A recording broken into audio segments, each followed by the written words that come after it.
Alors bonjour et bienvenue toujours sur l'espace dédié au site mécaniqueuniverselle.net, le site qui vise à démontrer que l'humanité dans sa totalité, le phénomène humain, évolue progressivement vers son ultime perfection.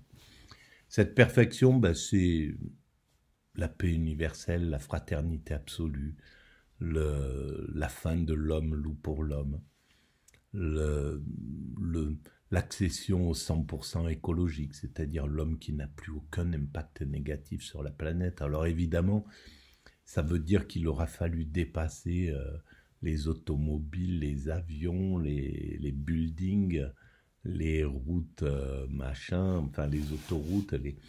Donc il aura fallu trouver autre chose qui permette aux gens de pouvoir se rencontrer, vivre, etc.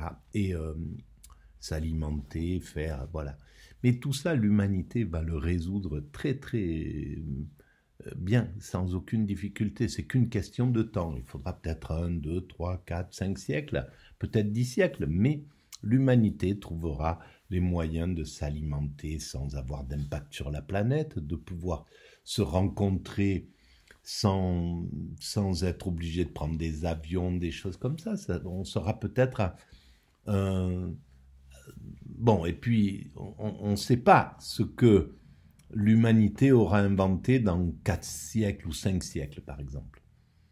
Comment, il y a 5 siècles, c'est-à-dire en 1500, 1400, comment des hommes pouvaient imaginer que nous aurions des automobiles, que nous aurions des TGV, que nous aurions des avions? C'est impossible de pouvoir imaginer de telles choses. Alors, comme nous, il est impossible d'imaginer les transports du futur. Peut-être qu'on se transportera par téléportation, par, je ne sais pas. Il y aura, on ne peut même pas l'entrevoir, parce qu'en plus, les 500 ans qui sont passés, dont je fais référence, et les 500 ans qui nous suivent, n'ont rien à voir avec l'accélération de la créativité. La créativité, il y a 500 ans, celle qui nous suit, elle est peut-être 1000 fois supérieure, plus rapide. Donc voilà, on ne peut même pas présumer de ce qui va se passer.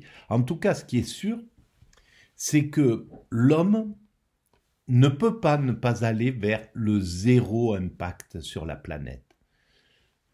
Il ne peut pas aller ailleurs que la fin des frontières. Donc la paix universelle, le fait de ne plus être dans le national, donc en compétition avec l'autre nation, en guerre avec l'autre force, l'autre puissance, etc. Tout ce système de puissance, de domination, tout ce qui induit le fait que qu'on soit dans un système dominant-dominé, ça sera dépassé. Et c'est pour ça qu'il faut un peu du temps, parce que l'homme, là, il a encore besoin de se gargariser avec ça. Il croit encore que c'est le seul bon moyen de prendre du plaisir, alors, parce qu'il n'a pas goûté au plaisir de l'extase, dont on va parler avec Plotin, justement. Mais quand il va comprendre que l'extase est bien supérieure au plaisir qu'offre la domination, la guerre, la violence, le fait de s'affirmer aux dépens d'autrui. Quand l'homme aura compris que c'est bien supérieur que la contemplation, que le bonheur, que l'extase, que la relation extatique à l'autre, par exemple, est quelque chose d'inouï, eh bien, il n'aura plus aucune difficulté à choisir de préférer la fin des hostilités, quoi, de sonner la fin des hostilités et le début d'une ère nouvelle qui sera l'ère de la paix universelle, dans laquelle on n'aura plus besoin, parce que une grande partie de notre créativité absurde, elle est là juste pour nous distinguer d'autrui, pour nous distinguer de l'autre, pour dire, voyez comment moi je suis dominant, ma voiture elle est 2 fois plus grosse, je prends des avions, j'ai carrément un avion à moi, ma maison elle est 3 fois plus grosse que la tienne. Bon, c'est toujours ce truc de jalousie, de compétition, etc., etc., toutes ces pulsions primaires qui animent le monde actuel et qui fait qu'on développe l'humanité, hein, parce que c'est le moteur de la perfection qu'on est en train de construire. Pour construire cette perfection, on utilise le moteur de nos pulsions. Mais ces pulsions, elles seront de trop une fois qu'on aura fini. Une fois qu'on aura réalisé le monde, on n'a plus besoin de ces pulsions. Ces pulsions, elles sont là parce que y a l'ambition, il y a le désir, il y a etc., etc., qui fait que on a découvert le monde, on est parti à droite, à gauche, voilà. Mais il y a le versant de ce côté-là, c'est la violence que ça induit dans la société. Alors, je continue ma réflexion à partir de Plotin sur une émission de France Culture, Le régime des passions, Plotin et l'extase, avec Gwenaëlle Aubry. Allons-y, je lance et je commente et j'utilise ce podcast pour pouvoir éclairer un peu plus cette théorie. À la douceur prochaine du retour. Gwenaëlle Aubry, bonjour. Bonjour. C'est fou comme Plotin écrit bien. C'est aussi un écrivain, oui, bien sûr. C'est aussi un écrivain. Dans quelle mesure est-ce qu'on peut dire que la première phrase de La recherche du temps perdu fait écho au syntagme, souvent parce qu'ils avaient mélangé l'éveillant de mon corps à moi-même, par lequel Plotin commence la plus belle de ses Énéades? Est-ce qu'on peut dire que le narrateur de La recherche, qui ne cite Plotin qu'une fois dans La recherche, pour expliquer d'ailleurs qu'il peut en dire le système aussi bien que d'autres, surpris par le sommeil qui l'attrape avant qu'il ait le temps de dire « je m'endors » et dont le rêve, comme une vie antérieure encore palpable, survit un peu à son réveil, bien dans quelle mesure cet homme-là est-il l'héritier éventuel d'un philosophe dont les méditations culminent en vision? Ai-je bien entendu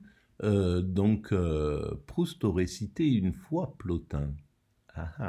Intéressant. Que la songerie d'un homme qui s'éveille en voulant s'endormir et répand sur les mirages sensibles la lumière de ses rêves est parente de l'extase d'un homme qui, tout au monde, débarrassé d'un corps qui lui gâche la vue, voit alors une beauté aussi merveilleuse que possible. On est quand même pas dans le même registre entre l'extase de Plotin c'est là où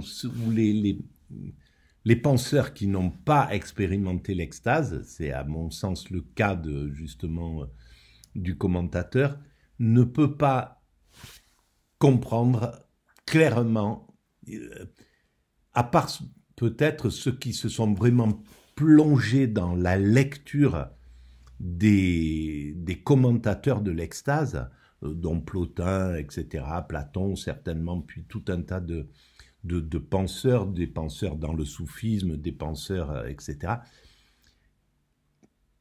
Mais si on n'a pas expérimenté l'extase, il est difficile de comprendre ce que c'est, la différence qu'il y a entre l'extase et l'extase véritable et l'extase dont on pourrait parler, l'extase de l'écrivain de peut-être Proust quand il mange la madeleine ou quand ces moments de plénitude, de bonheur, entre la plénitude dans la vie ordinaire et la plénitude de l'extatique dans la conscience extatique, c'est deux mondes différents. Il y a très certainement une parenté, y compris intuitive, quasiment rythmique entre ces deux textes. Ce sont deux récits d'éveil. On pourrait penser d'ailleurs aussi à ce passage où Plotin écrit que le véritable réveil consiste à se lever sans son corps et non pas avec lui. Se réveiller avec son corps, c'est finalement s'endormir à nouveau. Ce sont deux récits aussi. Le texte de Plotin est lui-même un récit, ce qui est assez frappant. C'est un récit mené en première personne dans la philosophie grecque. C'est quand même quelque chose d'assez étonnant. On a là deux récits de deux expériences qui sont, pour celles dont il est question de texte de Plotin, très certainement fondatrices. L'expérience proustienne dont il est fait état ici est importante, évidemment aussi. Ce sont deux récits d'éveil, à coup sûr. Sauf que chez Proust, il s'éveille sans savoir s'il s'endort. Il s'éveille dans une sorte de demi-sommeil. Il ne sait pas s'il s'éveille ou il s'endort. Absolument. On est dans une sorte d'étape. Mais entre l'éveil spirituel, l'éveil dont parle l'hindouisme, par exemple, Et l'éveil de Proust, c'est deux choses vraiment, c'est deux mondes différents. Quand on a expérimenté l'extase, l'éveil spirituel, l'éveil que le bouddhisme peut, tel que le bouddhisme l'entend, et l'éveil de s'éveiller d'un rêve ou être dans un flottement comme ça, ça n'a rien à voir, mais rien. Pas de conscience intermédiaire, mais où se délivre, comme c'est le cas chez Plotin, même si il y a aussi évidemment des différences dont on parlera sans doute, où se délivre en même temps un autre rapport au moi. Ce qui est fascinant dans ce très très beau là dans le texte de Proust qu'on vient d'entendre, c'est cette espèce d'éveil au moi virtuel et d'éveil du même coup du moi à l'espèce de, disons, d'une certaine façon, à la totalité du réel qu'il porte en lui. Il y a cette phrase folle, en vérité. Il me semblait que j'étais moi-même. Voilà, une église, un quatuor, la rivalité de François Ier et de Charles Quint. Non pas François Ier et Charles Quint, mais leur rivalité même. Donc il y a cette espèce de processus de virtualisation du moi et en même temps de dépersonnalisation. De perte de la conscience, disons, ordinaire de soi. Eh bien, c'est justement ce qui ne colle pas, justement, là. Il n'y a pas de dépersonnalisation dans l'extase. C'est une hyper conscience. Disons que oui, l'ego, le narcissisme, on devient complètement insignifiant. Dans l'état d'extase, on n'a plus du tout la référence à je suis. Ce qui m'anime là, ce qui fait que je parle, c'est mon ego, il y a tout cet ego, il y a le fait que je sais que je suis un tel, que je fais des vidéos, que j'ai telle et telle chose à faire, que je suis en train... Voilà, cet homme ordinaire, il est présent en moi. Dans l'état d'extase, cet homme ordinaire n'y est pas, mais... c'est pas pour ça que je suis dépersonnalisé, en somme, qu'il n'y a pas de... Bon, bref. Qui a la conscience du moi social, du masque social, de la personne constituée, etc. Qui est le moi. Qui est le moi comme persona, oui, qui est le moi comme masque, celui que nous portons. Celui que nous portons dans la vie ordinaire, dans le langage ordinaire aussi, parce qu'il est évident que cet éveil à une autre strate de l'identité, de l'intériorité, est aussi éveil chez Proust, mais peut-être aussi chez Plotin, on en parlera, à la possibilité de l'écriture. Parce que cette autre strate de l'intériorité, ce superlatif de l'intériorité, c'est-à-dire cette intimité, puisque c'est le superlatif de l'intériorité. Hein. Alors, chez Proust, oui, pas chez Plotin. Alors, mais ouais. Est-ce que oui et non, dans la mesure où, dans l'un et l'autre cas, c'est une altérité qu'ils exhument, l'un et l'autre. C'est ça que je veux dire, c'est que plus intérieur qu'intérieur en soi, il y a l'autre que nous portons en nous-mêmes, dont ils sont, chacun à sa manière d'ailleurs, les interprètes. Ce que je veux dire ici, c'est que nous sommes, il va falloir d'ailleurs revenir sur ce mot, puisque c'est de ça que nous voulons parler aujourd'hui, nous sommes dans un cas comme dans l'autre, en situation extatique. Oui, littéralement, étymologiquement même extatique, Gwenaëlle. Non. Oui, alors effectivement, extase, ça vient d'un mot grec, extasis. Enfin, étymologiquement, c'est le fait de se déplacer. Bon, et ultimement de se déplacer hors de soi. L'extase, c'est littéralement, voilà, c'est l'hors de soi. En même temps, le mot grec de stasis a deux sens qui sont absolument conflictuels. Stasis, ça peut vouloir dire le repos. Ou bien à l'inverse, plutôt dans des contextes politiques, la sédition, la révolte. Et il y a évidemment plusieurs expériences de l'extase. Et l'une des questions plusieurs questions se posent. Celle de savoir si, effectivement, dans l'extase, on est violemment projeté hors de soi, ou à l'inverse, ramené à une sorte de rapport immédiat et plein à soi-même. Est-ce que c'est un état violent ou un état doux? Bon, il y a toute une typologie des extases qu'on peut faire à partir de là. Il est certain que au-delà de cette typologie, il y a quand même le fait qu'en rentrant à l'intérieur de soi, on fait le contraire de l'introspection. On trouve autre chose que soi. Voilà. Avec en même temps ce paradoxe-là, qui est ce qu'on peut rappeler le paradoxe mystique, qui est... En rentrant à l'intérieur de soi avec l'extase, on ne trouve rien, puisque... On ne trouve que la contemplation, on ne trouve que la puissance qui nous anime, qui anime nos sentiments, qui a pris la place de notre ego. Et c'est l'amour, c'est de l'amour absolu, c'est de l'amour pur, total. Donc dans cet état, il n'y a absolument pas de violence, c'est au contraire, c'est une jubilation d'amour envers tout, mais envers même quelqu'un qui viendrait avec des mauvaises intentions, quoi que ce soit. On pourrait qu'être plein d'amour et le prendre dans les bras. Il n'y a pas de... C'est un état qui n'a plus d'ego, plus de défense d'une certaine manière. Il est dans une telle sérénité, dans une telle confiance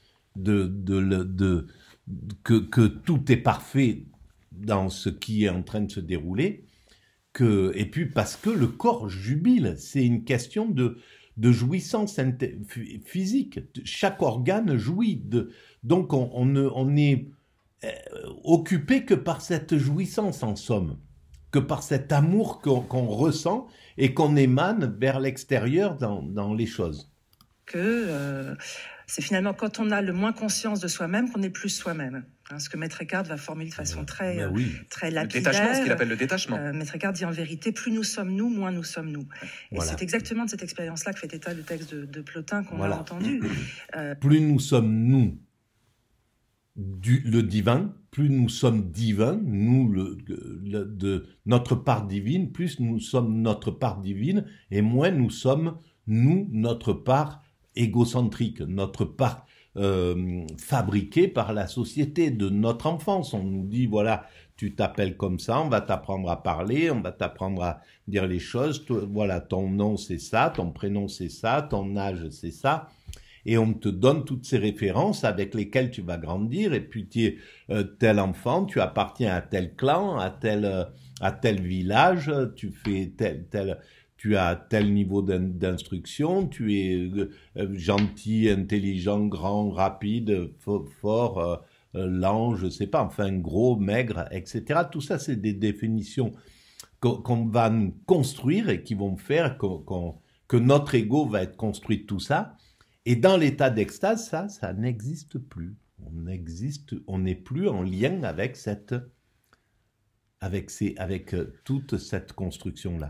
C'est à la fois une sorte d'arrachement à l'identité biographique, incarnée avec tout ce qu'elle porte de mémoire, d'expérience, et aussi de capacité à dire pleinement je. Donc à la fois cet arrachement-là, et en même temps une espèce de sentiment de présence plus pleine, plus profuse, aussi bien à soi-même qu'à la totalité du réel. Bon. Et en même temps, l'expérience plotinienne, et c'est ça aussi qui est intéressant, a deux faces. Enfin, ce qu'on entendait dans le texte qui vient d'être lu par Georges Claes, c'est qu'il y a une sorte de moment comme ça de plénitude, et puis il y a la descente qui moi m'intéresse beaucoup plus. Les mystiques m'intéressent plus pour la descente que pour, on va y venir, la descente de l'éternité pour étudier le temps.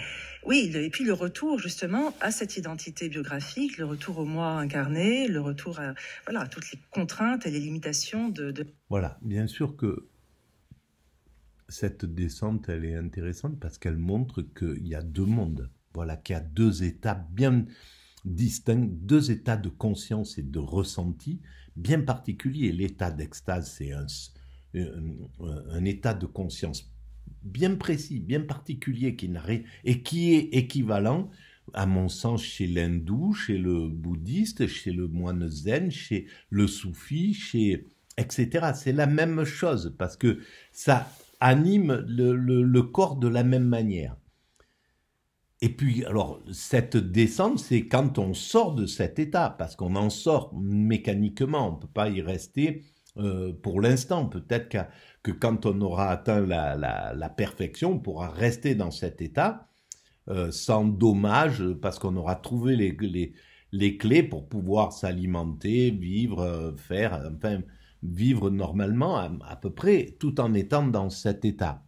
Mais ça, c'est une supposition. Je ne sais pas du tout comment on va gérer cette extase les siècles qui viendront et qui seront, pour qui l'extase sera l'apothéose, sera la finalité de l'humanité. de l'incarnation, retour qui est vécu dans une espèce de, à la fois de douleur, de sentiment d'inquiétante étrangeté et de stupéfaction, ce qui préside à... Alors, c'est pas ce que j'ai vécu. Je suis sorti de 7 semaines d'extase que j'ai vécu. Oui, j'ai réintégré, sans savoir exactement ce qui se passait, j'ai réintégré, mais peut-être parce que j'étais inconscient de ce qui se déroulait. Et j'ai réintégré la vie ordinaire, donc mon stress, ma façon d'être agité, d'être angoissé, voilà, j'ai réintégré tout ça qui n'existe pas dans l'état d'extase. Il y a plus d'angoisse, plus de peur, plus de crainte, il y a plus que de la contemplation et de l'amour absolu, de la jubilation, de la joie, voilà, il y a plus que ça. L'une des questions fondatrices de la philosophie plotinienne, qui est comment revenir ici après avoir été là-bas. C'est toute cette question du retour. À la façon dont un écrivain rencontre la résistance de la matière quand il écrit. Il est aussi tenu par une forme de contrainte. Il y a toujours un moment où il faut redescendre de sa colline pour donner le jour à ce qu'on a. Mais c'est là où mais bon, c'est humain, c'est tout à fait normal. Mais il ne peut parler que de ce qu'il connaît. Donc, il est écrivain, etc., etc. Donc, les références qu'il peut avoir, elles sont là. Mais c'est très éloigné de ce que veut dire Plotin, qui a expérimenté l'extase. C'est là où c'est compliqué. Alors certains philosophes arrivent, même sans avoir fait cette expérience, à éclairer complètement ce que c'est que l'extase. Entrevue. Quand le narrateur ou Plotin, l'un et l'autre se posent peut-être, je ne sais pas, la question de savoir, le narrateur parle de la métempsychose. Oui. Après la métempsychose, que reste-t-il des pensées antérieures? En d'autres termes, que reste-t-il de mon rêve une fois que je me réveille? Ce qui survit de ce que j'entrevois quand je suis en situation d'extase, c'est-à-dire quand je suis débarrassé de moi, au fond, quand ma vue m'est rendue parce qu'elle n'est plus opacifiée par mon corps, ce qui survit de cette expérience-là, dans le réel, dans une sensibilité, dans un moment, dans une incarnation. Alors, pour moi, c'est de l'appropriation injuste de l'extase, ce qui est dit là. Parce que c'est qu'est-ce qui reste de moi quand je suis l'extase qu'il prend comme celle de Proust, mais qui n'est pour moi pas l'extase, c'est le réveil, c'est ce qu'on vit tous quand on est dans un demi-sommeil, dans un sommeil, etc. Mais c'est complètement autre chose. Et là, il y a une appropriation, une usurpation de l'extase. C'est l'enjeu et des Énéades de Plotin et de la recherche du temps perdu. Non. Oui, c'est toute la question du dire de cette expérience-là, qui ne se donne que dans le silence. La question du temps de cette expérience est donc aussi effectivement toujours du retour, voilà. Et la douceur prochaine du retour. Voilà, absolument. Oui, c'est absolument c'est la dernière phrase. Voilà, et à partir de là, se pose évidemment la question de savoir quelle langue on peut configurer, réinventer, qui soit la moins infidèle possible à cette expérience-là. Une langue adaptée à cette condition paradoxale de la présence au monde qui est le détachement de soi. Absolument, oui. Une langue qui convienne à ces deux dispositions. Alors on va entendre, pour rester dans cette langue et rester dans le jumeau. La langue, tous les grands mystiques, quand on les lit, elle est là, la langue. Mais même si elle est complètement différente chez Maître Eckhart, ou chez Ibn Arabi, ou chez Rumi, ou chez Maïmonide, ou chez... Voilà. C'est la même chose. Ou chez Bouddha, ou chez un ascète hindou qui a écrit sur ce genre de choses. Sri Aurobindo a écrit là-dessus. C'est la même chose, c'est la même langue. C'est parce qu'ils sont en connexion avec cette expérience. Et c'est pas une langue. Ça n'a rien à voir avec la langue de l'écrivain. Ça n'a rien à voir avec. Là, ils sont le plus fidèles possible. Le problème, c'est que l'explication de l'extase, ça sera jamais l'extase. On peut arriver à s'approcher pour expliquer vraiment ce qu'on a ressenti, mais c'est complètement différent. C'est pas, mais bien sûr, on peut écrire un livre entier, on peut écrire une encyclopédie sur la sensation qu'on a quand on désire l'être aimé. Voilà, je désire l'être aimé, j'ai ce désir, ce que je ressens, ce que mon corps ressent, ce que mes viscères ressentent, ce que mon esprit ressent quand je sais qu'elle va venir, que je vais la prendre dans mes bras, que je vais l'embrasser, que je vais sentir son parfum, que je vais pouvoir caresser ses joues, que je vais pouvoir, etc., que je vais la serrer contre moi, etc. Toute cette sensation, on peut bien entendu en écrire tout un tas de choses, mais ça n'équivaudra jamais la sensation. La sensation, c'est autre chose. Et bien, l'extase, c'est la même chose. On peut bien entendu écrire tout un tas de choses sur l'extase. Et quand on lit Maître Eckhart, ou quand on lit Plotin, ou quand on a compris et quand on a fait cette expérience, on a compris qu'ils ont fait cette expérience-là. Qu'ils écrivent pas, que c'est pas des paroles en l'air, que c'est pas des rigolos, que c'est pas des gens qui écrivent ça pour se faire mousser. Et c'est valable pour tous les mystiques, tous les grands mystiques qui ont écrit sur l'extase. C'est pas des charlatans, c'est pas des rigolos, c'est des gens qui veulent à tout prix éclairer leurs frères humains sur ce qui se passe derrière cette chose-là. Donc c'est très puissant, quoi. Voilà. On va arrêter là pour cette vidéo et on continuera, si Dieu le veut. Merci. Voilà, si vous pensez qu'il y a un peu d'intérêt à diffuser ce genre de choses, à le faire rayonner, ce genre d'idées, vous pouvez mettre des pouces, vous pouvez vous abonner, vous pouvez envoyer le lien à vos amis, vous pouvez établir des liens avec votre site ou avec d'autres sites. Vous pouvez aider la mécanique universelle si vous avez des compétences techniques. Vous pouvez écrire des commentaires, ça augmente la visibilité aussi du site. Et vous pouvez aller visiter le site mécaniqueuniverselle.net. Et maintenant, il y a aussi un petit espace pour éventuellement soutenir, faire un don pour la mécanique universelle, pour qu'on puisse avoir des webmasters, un webmaster, pour pouvoir stimuler le site et puis le faire évoluer techniquement. Voilà, en tout cas, je vous remercie et puis je vous dis à très bientôt.